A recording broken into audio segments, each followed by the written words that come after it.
Hello, dear learners. Let's continue our discussion on the contributors from behavioral school. Let us now talk about the contributions of Chester Irving Bernard. Chester Irving Bernard was a business executive, public administrator, and of course, known as well-known author of the management organizational theories, largely based on the personal experience of Bernard of working in various positions. He had served in many positions.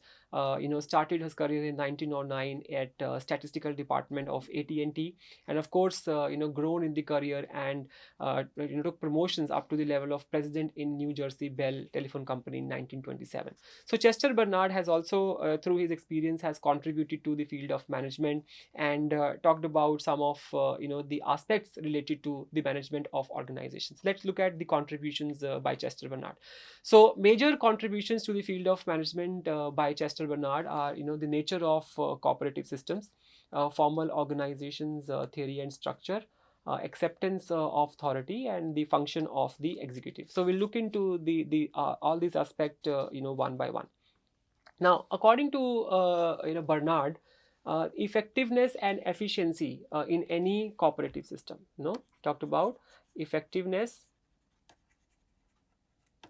and efficiency in any system, cooperative system, can be enhanced by developing the theory of organizations. That's what he talked about, right? So he emphasized on the understanding, how an organization function.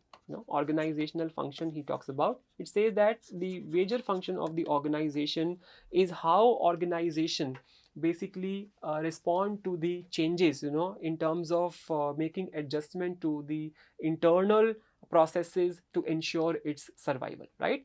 So this is the first thing, understanding how an organization responds to the external environment by making the internal adjustment so that it can ensure its survival, right? Also, the other important aspect of understanding on examining the external forces, a lot of changes are happening in the external environment.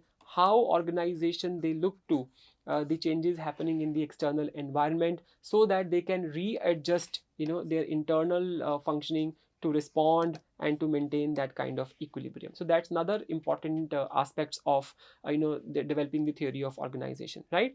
And also third is important aspect of understanding the role or the functions of the executive at all the levels. That's what he talks about in terms of nature of cooperative systems. So first is how organizations they make an adjustment to your internal environments for their survival, how they monitor what is happening in the external environment in terms of changes and the forces, and try to readjust their organization's internal structure so that they can maintain that kind of equilibrium to continue to function. And third, mostly he talked about the functions of the executive at all the levels, right? Then comes the formal the organization, formal organizations in terms of theory and structure. It says that if system has to function appropriately, it must have three important components. When talking about formal organization, theory and structure, if the system has to function properly, effective and efficiency perspective we talked about, it must contain three elements. First of all, he talked about something called as economy of incentive. Please note this aspect, very important, because it relates to functioning of people in the organization. So he talked about economy of incentive as far as the formal organization theory and structure is concerned. Now, what is the meaning of economy of incentive?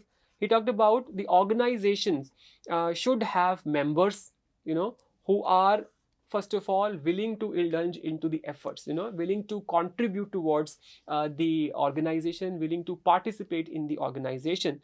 Now, when and why they should be participating, how you will ensure that they should participate. It depends upon how organization is providing them the incentives, right? How organization is going to provide them the incentives, objective incentives, of course, and of course through persuasion. So this equilibrium, right? Contribution and inducement equilibrium should be maintained, so that whenever the employee feels that they are getting incentive, and then the effort, they will always indulge into the effort. That's what is the idea of economy of incentive. So how much efforts you are putting in terms of your functioning, and how much you are receiving from the organization in terms of inducement, so that inducements from the organization point of view should be well thought of, so that the people will be willing to participate in the organization. Then another important aspects of the system is about common purpose. There should be a common purpose of the organization, so that people can also align their effort, in understanding of common purposes. What is the purpose of the organization? What, how employees understand that purpose, right? Not purpose of the individuals, but how employees understand that purpose of the organization, so that they can align their efforts with the achievement of the goals of the organization, right? Then comes a method of communication. How the communication is going to be happening in the organization. Formal, informal communication importance is there. How it should happen in the organization. That's the third important element, which is important in terms of the aspect of the formal organization structure, right? Then comes the third contribution in terms of Chester Bernard's management thought, is acceptance of authority. Very interesting. We'll talk about some of the important aspects to this. Acceptance of authority, if you look at, according to Bernard, Bernard is of the point of view that authority does not reside in persons of authority. Authority does not reside in persons of authority. And if it is not, then where the authority is? Real authority, according to Bernard, lies in the members of the organization. Lies with the members of the organization, because authority is largely to do with the acceptance. If nobody accepts the authority, what is the point of that particular authority? So authority lies with the member of the organization. If the members accept that authority, then only authority is exercised. So Bernard was of the view that authority does not reside with the person of authority. It actually real authority lies with the member of the organization in terms of the acceptance. Now, depending upon, if you talk about the acceptance as an important consideration here, what is about acceptance? Now, legitimacy of accepting communication by the subordinate. For example, if the superior is communicating or giving some orders, or there is a hierarchy that has to be followed. If the superior is giving some direction or order to the subordinates, the legitimacy of accepting that communication should first of all take care of the four conditions. First of all, that communication should be very clear in terms of understanding. I'm talking about acceptance of authority. Communication should be understandable. People should understand that communication, it is important. First criteria before making decision on the acceptance. Legitimacy of accepting the communication depends upon four important things. Communication, understanding. People should understand the communication, right? Also, that communication should be in alignment with the purpose of the organization.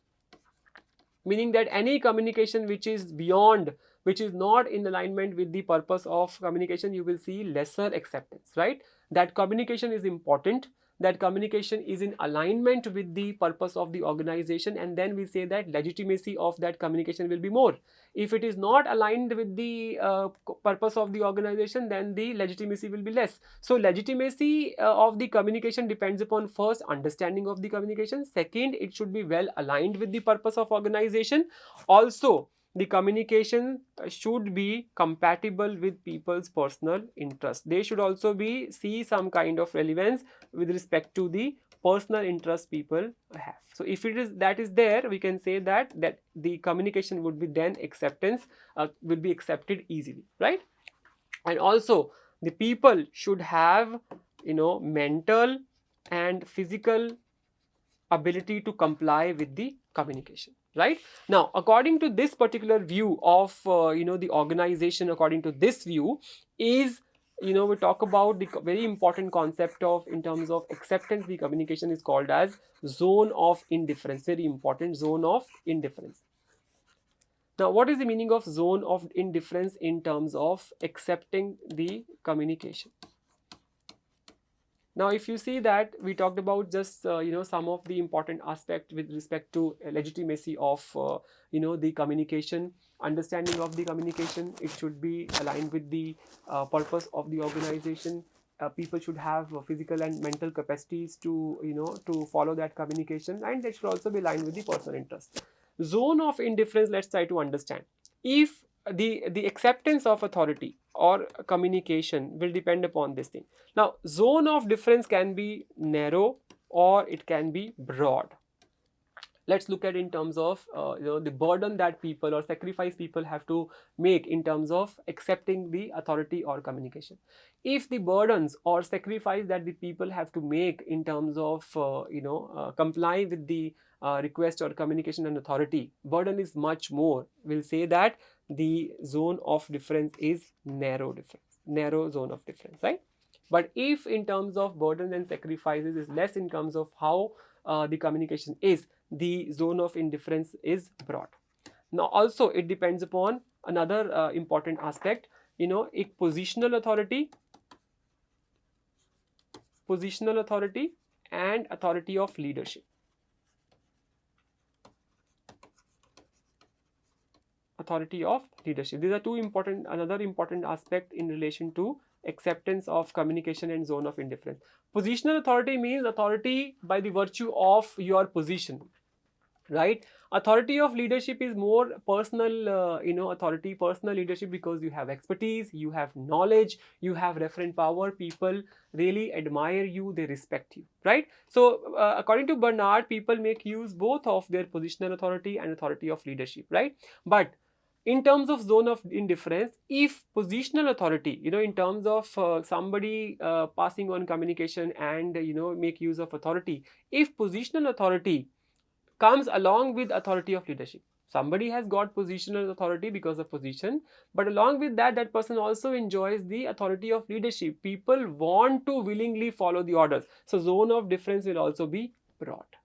Zone of indifference will also be broad, means the acceptance would be much more if people have positional authority along with the authority of leadership. If it is only authority of positional authority, you will see that zone of indifference would be narrow, right? Means there will be some kind of resistance always in acceptance the authority from the organizations, executives, especially the people higher up in the hierarchy. Finally, the function of the executive. Now, what is the function of the executive according to Bernard's point of view? First of all, the executive has to take care of the system of communication. Function of executive, first of all, creation of the system of communication, right? The idea here is to define individual duties, also make sure to clarify lines of authority and focus on formal and informal means of communication, right? How will you create system of communication? Define individual duties for people. There should be clear lines of authority, meaning that who is going to be report to whom, who have the power in order to give the command orders, and of course there should be formal and informal means of communication, right? Number two, the function of the executive is to secure essential services for the individual. To secure essential services from individuals. How will you do that, right? Establish relationships, good relationships with the people, so that their individual contributions contribute towards organizational goals, right? Focus on building relationships with your people in the organization and influence them, encourage them to contribute toward individual contributions toward the organizational goals. So here the function of executive is to encourage, provide direction, and then elicit the individual contributions toward the accomplishment of the goals in the organization, right? Then also within the this particular aspect of getting essential services from individual, it is also the duty of the executive is to take care of employee morale, their motivation, right? Provide them the positive inducements for their work that they are doing, the efforts they are putting in. You have to provide them positive inducements, and also take care of removing the obstacles, right? Removing the negative inducements. Educate, train them, right? All these things will actually lead to better system outcomes, ensure system survival and viability, right? So as a function of executive, you also have a duty to put in place the systems where you are taking care of the morale of the your employees, so that they are highly motivated to contribute. You work on the positive inducements, try to create systems so that they work towards the organizational goals, remove the obstacles, right? Remove negative inducements, right? Maintain supervision, and control, how you will do that. And of course, finally, you educate and train them so that the system survives and it is a viable system. And finally, you have to formulate an organization's purpose,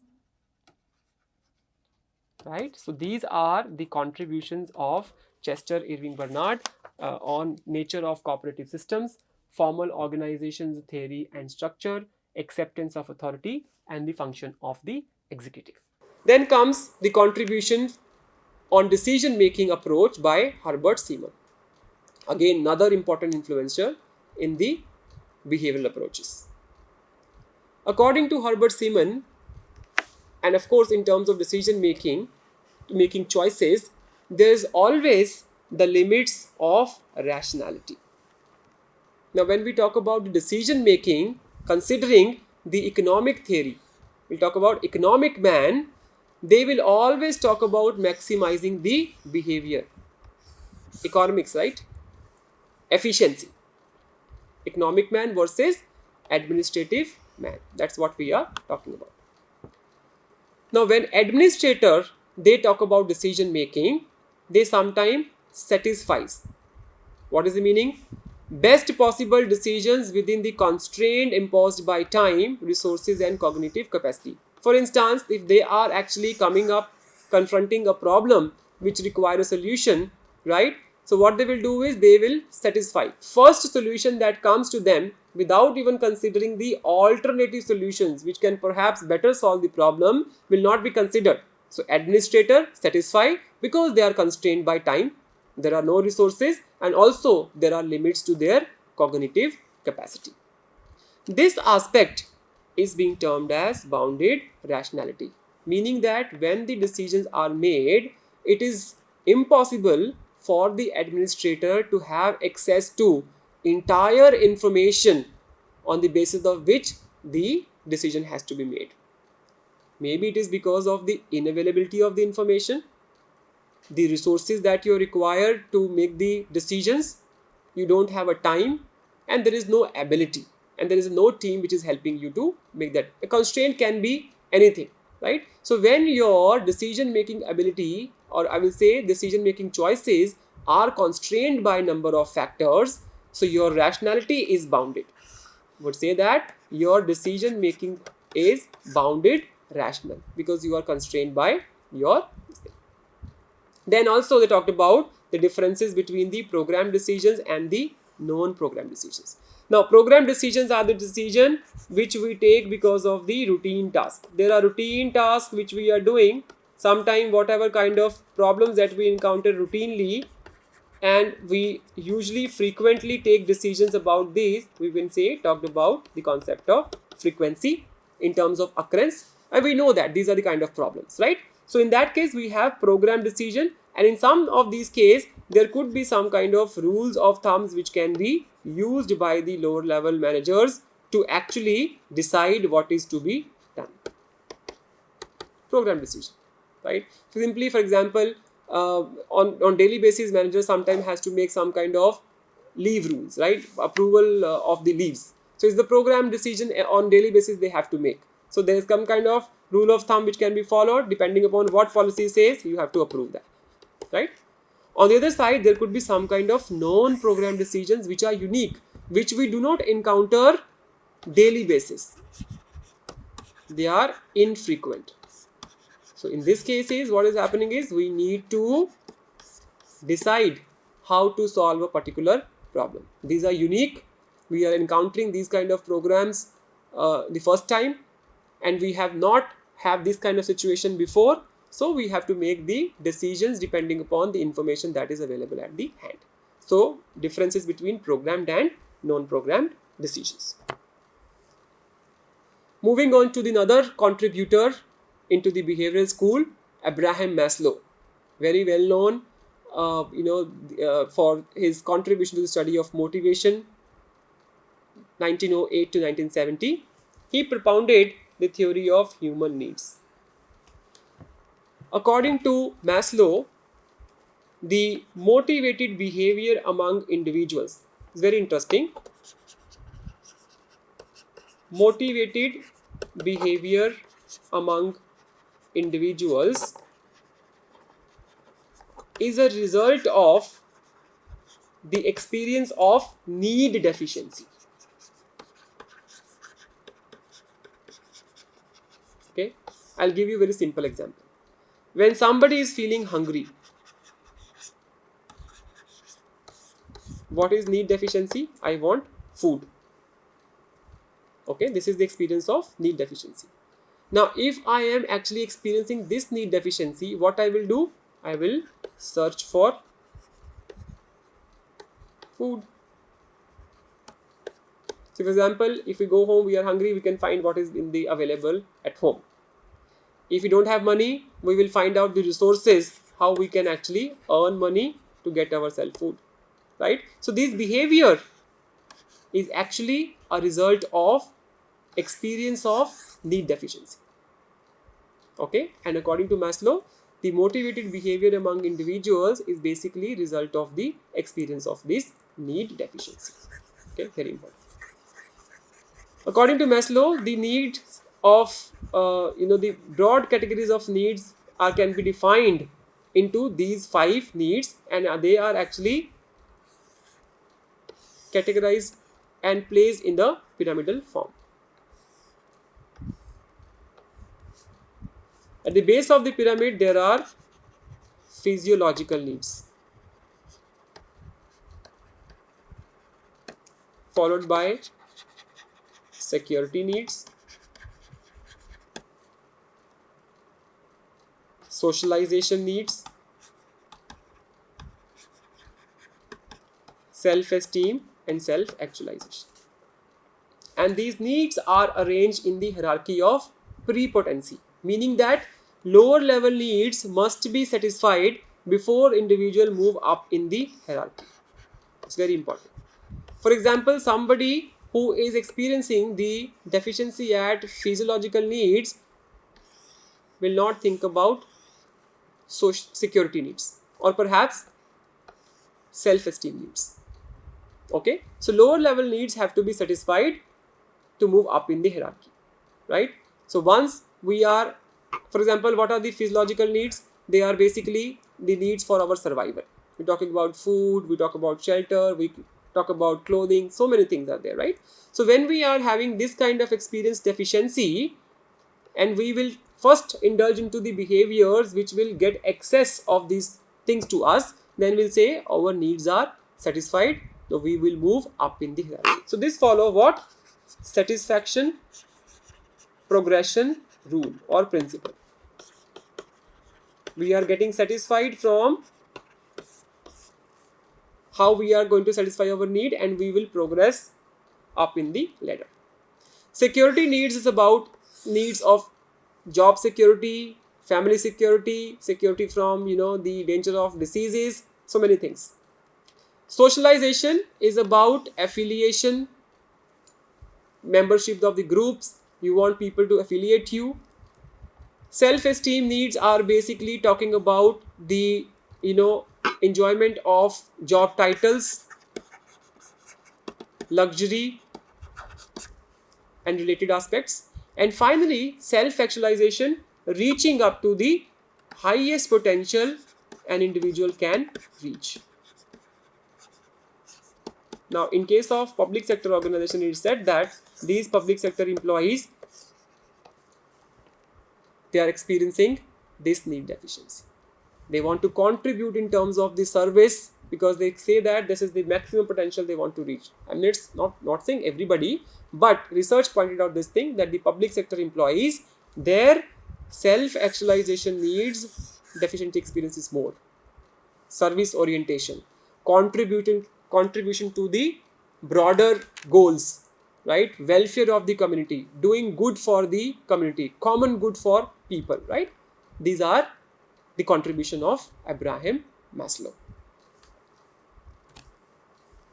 Another important contribution by Douglas McGregor, 1906 to 1964. Douglas was known for the conception of theory X and theory Y, and depending upon his view, theory X, it views employees as lazy, they are passive, and they are resistant to change and authority. Now, what is required to deal with these kind of people? Hence, direction, control, and motivation by management is required. Now, what is the role of the management in these kind of people handling these kind of people which come under the perspective of theory X? Direction, control, and motivation by management is required to actually direct these people to indulge into the efforts which are required to achieve the objectives of the organization. Theory Y, on the other hand, assumes people as capable of self-direction. According to this view, people are capable of self-direction and they are self-motivated. So they are not dependent upon any kind of external stimulus to motivate them. So what kind of things will work with these people? With these people, worker participation, decentralization of authority, and job enlargement would be effective. What is the meaning of job enlargement? Giving them more tasks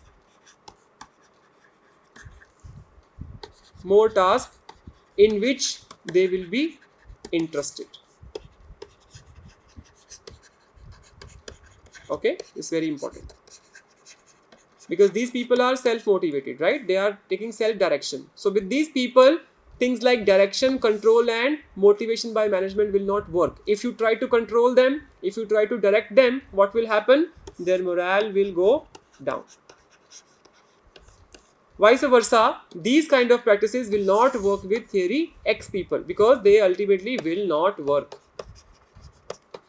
If you start involving them in terms of participation, they are lazy, they are passive, they are resistant to change and authority, they will never contribute. So what you want is, they always need some kind of external push, I would say motivation, to indulge into the efforts required to achieve the goals of the organization. Right? Now, this also have very important contribution in terms of the managerial role, that you will come across different types of employees when you are managing the organizations. Now, you cannot manage all the employees with the same kind of practices. So you have to actually make use of different kind of strategies or different kind of managerial behaviors to actually take the maximum outcome from these people. And this is the reason that we also talked about, with some people, what will required? Formal authority. And with others, personal authority. It is more likely that the people coming from theory Y will actually respect personal authority, and people from theory X will be more formal authority. I'm just trying to relate the Bernard's view of authority with Douglas McGregor's view of the employees as per theory X and theory Y. Right? So, these were the contributions. Then comes Chris Argyris. Chris Argyris argued that there is inherent conflict between mature human personality and needs of the organizations. It's very important, the view. Chris was of the view that there always exists an incongruence between demands of formal organization, which is more of extremes towards efficiency, effectiveness, the higher number of goals, and highest level of the efforts by the organization, and then there are needs of individuals. Now, when we apply classical principle of administration that we just talked about, hierarchical authority or narrow specialization, this will lead to experience of frustration among healthy individuals, right? Because we'll say there is always a conflict. Now, if this will happen, they will show their frustration in terms of anger, they becoming passive in terms of their action, and of course frustration, right, if we try to follow the classical principle of management with these people.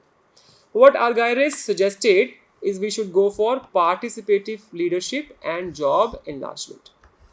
See, the idea here is these people really want to contribute, these people really want to work. So what is required is giving them kind of work that will interest them and basically stimulate them to actually work in the line of their interest. And then there is a participative leadership which is required to actually motivate these people to work. Now, what healthy individual desire? They desire independence, activeness, and use of their abilities, which is clashing with the classic principle of classical approaches. Because these classical approaches, they are doing what? These are fostering dependence on superiors, promote passiveness, and limit workers' opportunities. Okay, so according to the Chris Argyris view, the force of classical principles of administration with people will not work. In order to enhance the productivity levels of employees and to increase their outcomes, what is required is that one use participative leadership and the practices which will actually entice them to make use of their abilities and work accordingly.